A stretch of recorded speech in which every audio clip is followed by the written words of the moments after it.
Hello students, welcome in the library of Aditya Prakash, a platform to enhance your knowledge. आज हम लोग relation and function को start कर रहे हैं और इसे हम लोग बड़े ही आसान तरीके से क्लियर करेंगे. So relation and function. What is relation? Relation क्या होता है? सो टू और more quantities are said related if there is a recognizable connection or link in between them. दो क्वांटिटी या फिर ऑब्जेक्ट को हम कहेंगे रिलेटेड है अगर उस दोनों के बीच में हमें एक साफ साफ क्लियर दिखाई देने वाला लिंक मिल जाए. रिकॉग्निजेबल मतलब होता है दिखाई देने वाला, साफ साफ क्लियर लिंक. तो दो बॉडी को हम बोलेंगे कि रिलेटेड है अगर हमें उस दोनों के बीच में क्या दिखे, एक लिंक दिख जाए, एक कनेक्शन दिख जाए, तो उसको कहेंगे कि वो दोनों क्या है, रिलेटेड है. As for example, Mohan is brother of Sohan. Mohan और सोहन दो इंसान, मोहन एंड सोहन, जिसमें जो ब्रदर है ये इस दोनों के बीच का लिंक, सोहन को मोहन से ब्रदर रिलेट कर रहा है. तो हम कहेंगे कि मोहन सोहन का भाई है. भाई जो है ये वर्ड मोहन और सोहन को रिलेट कर रहा है, ये कनेक्शन का काम कर रहा है. तो दो बॉडी के बीच में अगर साफ साफ दिखाई देने वाला अगर कनेक्शन है तो उस दोनों बॉडी को हम कहेंगे रिलेटेड है. ये तो हो गया थियोरेटिकली. मैथमेटिकली रिलेशन का डेफिनेशन क्या होगा? तो मैथमेटिकली हम कह सकते हैं कि दो अगर नॉन एम्प्टी सेट है ए और बी, दो नॉन एम्प्टी सेट जिसमें कुछ ना कुछ एलिमेंट है. नॉन एम्प्टी का मतलब होता है खाली नहीं होना चाहिए. तो दो नॉन एम्प्टी सेट ए और बी,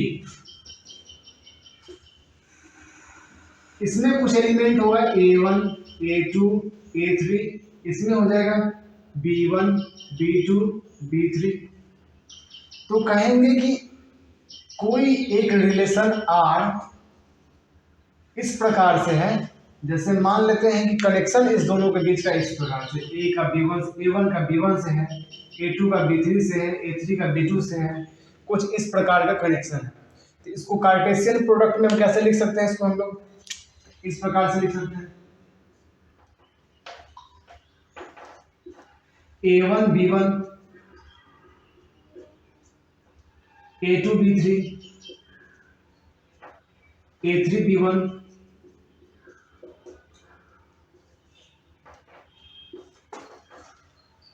तो ये जो रिलेशन है A1 B1, A2 B3, A3 B1, set ए के एलिमेंट्स का सेट बी के एलिमेंट से, इसी को रिलेशन कहते हैं. सेट ए का एलिमेंट को हम लोग डोमेन कहेंगे, जो फर्स्ट वाला होता है इसी को हम लोग डोमेन भी कहते हैं, और इसको कहते हैं रेंज.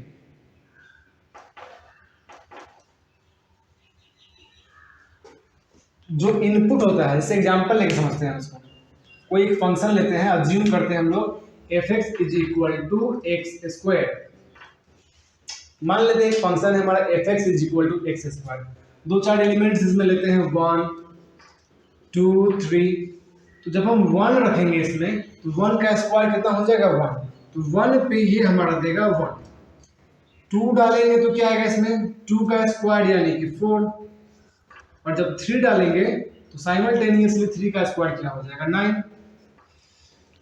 तो 1 हम इसमें डालें, इनपुट था. तो जो हमारा इनपुट होता है वो हमारा कहलाता है डोमेन.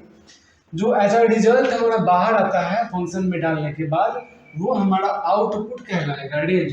तो इस एक्स स्क्वायर के लिए अगर 3 इनपुट है 1 2 3, तो इसका डोमेन हो जाएगा 1 2 3. और जो ये साइमल्टेनियसली रिजल्ट दिया है जो है हमारा 149, तो 149 हमारा हो जाएगा रेंज. ये है रिलेशन का स्टार्टिंग. इसका कुछ टाइप्स होता है, रिफ्लेक्सिव, सिमेट्रिक, ट्रांजिटिव, इक्विवेलेंस. इसको हम लोग जल्द ही क्लियर करेंगे, तब तक आप इसको नोट कर सकते हैं.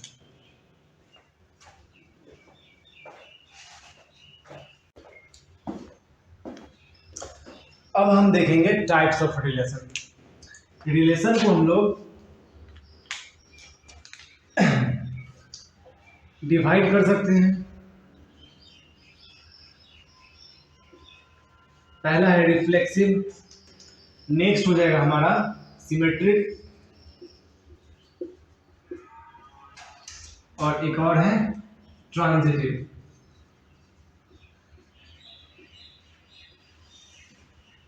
तो हमारा है एक रिफ्लेक्सिव रिलेशन, सेकेंड हो जाएगा सिमेट्रिक, और एक है ट्रांजिटिव। इक्विवेलेंस भी होता है, वो बाद में देखेंगे हम लोग। तो क्या होता है रिफ्लेक्सिव रिलेशन?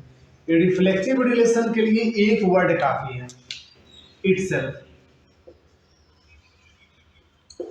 मतलब रिलेशन फ्रॉम इटसेल्फ, अपने आप से जो रिलेशन है उसी को हम कहेंगे reflexive relation. As for example, मान लेते हैं कोई सेट ए है जिसका कुछ एलिमेंट्स है 1 2 3।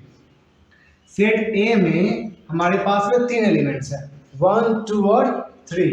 तो अगर जो तीनों एलिमेंट है सेट ए का, उसका रिलेशन खुद ही से है, यानी 1 का 1 से है, 2 का 2 से है, और 3 का 3 से है, आगे है या नहीं उससे मतलब नहीं है। तीन जो एलिमेंट है तीनों का, उससे कम में नहीं, तीनों का होना चाहिए, तीनों का अपने आप से रिलेशन होना चाहिए। 1 का 1 से, 2 का 2 से, 3 का 3 से। तो अगर ये रिक्वायरमेंट फुलफिल हो रहा है तो इस सेट को हम कहेंगे, रिलेशन को कहेंगे रिफ्लेक्सिव रिलेशन। इसको हम क्या कहेंगे? रिफ्लेक्सिव। अगर यहाँ पर सिर्फ मान लेते हैं कि ये R1 है, अगर कोई R2 होता जिसमें होता 1 का 1 से और 2 का 2 से और 3 का 3 से नहीं होता, तो ये हमारा रिफ्लेक्सिव रिलेशन नहीं कहलाता। जितना एलिमेंट है सेट ए में, उन सारे एलिमेंट्स का खुद से रिलेशन होना चाहिए, तो हम उसे कहेंगे रिफ्लेक्सिव रिलेशन। इसके आगे क्या है, मान लेते हैं कि 3 का 3 से है, उसके बाद 3 का 4 से भी है, उससे हमें मतलब नहीं है, ये हमें इतने को ही देखना है। 3 एलिमेंट तीनों का खुद से है, तो ये हमारा कहलाएगा रिफ्लेक्सिव रिलेशन। सिमेट्रिक के लिए उल्टा पुल्टा है। सिमेट्रिक कहता है कि मान लेते हैं कि दो है सेट, एक है 1 2 3 और बी है ए बी सी। ए में 3 एलिमेंट, बी में भी 3 एलिमेंट, और रिलेशन R1 कुछ इस प्रकार से है। A1 सॉरी 1 का 2 से, 1 का A से, 1 का A से और 2 का B से, और कुछ नहीं है। तो सिमेट्रिक कहता है कि अगर तुम्हें अपना नाम सिमेट्रिक करवाना है, R1 को कहता है कि तुम्हारे आगे सिमेट्रिक तब लगेगा जब तुम इसका उल्टा भी इसमें डालोगे। यानी 1 का A से है तो A का भी 1 से होना पड़ेगा, 2 का B से है तो B का भी 2 से होना पड़ेगा, तब जाकर के ये कहलाएगा सिमेट्रिक। A1 का A2 से है तो A2 का भी A1 से होना पड़ेगा, तभी उसको हम जाके क्या कहेंगे कि सिमेट्रिक है। अगर इस प्रकार से 1 का A से है, 2 का B से है, A का 1 से है और बाकी बात खत्म। तो यहाँ पर अगर देखा जाए तो 1 का A, इसका उल्टा क्या होगा, A का 1 से मिल गया ना, लेकिन 2 का B से है और इसका उल्टा जो है B का 2 से हमें यहाँ पर नहीं मिला, तो ये हमारा सिमेट्रिक नहीं कहलाएगा। और एक है हमारा ट्रांजिटिव। ट्रांजिटिव कहता है, ट्रांजिटिव बड़ी आसान समझना। ट्रांजिटिव कहता है कि अगर मोहन का फ्रेंड है ऋतिक और ऋतिक का फ्रेंड है विनय, अगर मोहन का फ्रेंड है ऋतिक, ऋतिक का फ्रेंड है विनय, तो मोहन का भी फ्रेंड अगर विनय है, तो हम कह सकते हैं कि ये तीनों ट्रांजिटिव रिलेशन में आ जाएंगे। एज फॉर एग्जाम्पल, मान लेते हैं कि कोई एक रिलेशन है R1 कुछ इस प्रकार से है, A का B से, B का C से, तो A का भी C से है। मोहन का ऋतिक से, ऋतिक का विनय से, तो क्या अगर मोहन का विनय से मिल गया तो इसको कहेंगे हम ट्रांजिटिव रिलेशन। यानी A का B से और B का C से, तो A का C से भी होगा। यानी अगर मेरा दोस्त तुम और तुम्हारा कोई दोस्त है, तो मेरा वो भी दोस्त होना चाहिए, तभी हम उसको कहेंगे ट्रांजिटिव रिलेशन। अब एक होता है इक्विवेलेंस, सबसे आसान वही होता है।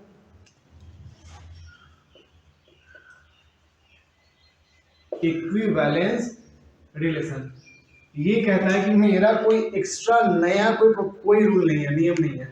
अगर जो तीनों कंडीशन को सेटिस्फाई करेगा, जो तीनों होगा, रिफ्लेक्सिव भी होगा, सिमेट्रिक भी होगा और ट्रांजिटिव भी होगा, तो तीनों होगा तो वो कहलाएगा इक्विवेलेंस रिलेशन, सर्वगुण संपन्न।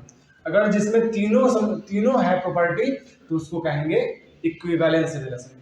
मान लेते हैं एग्जांपल में कि कोई एक रिलेशन है आर डैश इस प्रकार से, कोई सेट है ए का 1 2 3, तो इस प्रकार से 1 का 1 से, 2 का 2 से, 3 का 3 से, 1 का 2 से, 2 का 1 से,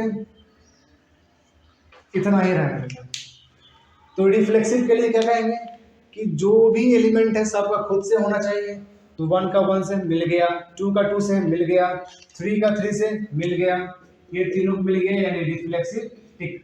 अब आते हैं सिमेट्रिक के लिए। सिमेट्रिक कहता है जो भी है उसका उल्टा होना चाहिए, जो भी है उसका उल्टा होना चाहिए। 1 का ए से तो ए का 1 से होना चाहिए, यानी 1 का 1 से तो उसका उल्टा भी तो 1 का 1 ही होगा, तो ये चलेगा। 2 का 2 तो उल्टा भी सेम ही रहेगा, कोई प्रॉब्लम नहीं है। 3 का 3 उल्टा भी सेम, 1 का 2 लेकिन यहाँ पर उल्टा हो जाएगा 2 का 1। क्या मिला? तो हाँ मिला, तो ये हमारा सिमेट्रिक भी हो जाएगा। ट्रांजिटिव क्या कहता है कि 1 का फ्रेंड 2, 2 का फ्रेंड 1, तो पहला का लास्ट वाला से फ्रेंडशिप होना चाहिए, यानी 1 का 1 से होना चाहिए, हमको मिल गया, तो ये हमारा ट्रांजिटिव भी होगा। और जो तीनों है उसी को हम क्या कहते हैं? Equivalence. This was so simple. So ये था हमारा types of relation, reflexive, symmetric and transitive. आगे हम लोग इसका न्यूमेरिकल्स देखेंगे, क्वेश्चन देखेंगे, इसको आराम से समझेंगे। So that's all for now. If you like the video and learn something today, then subscribe the channel and hit on the bell icon. Thank you.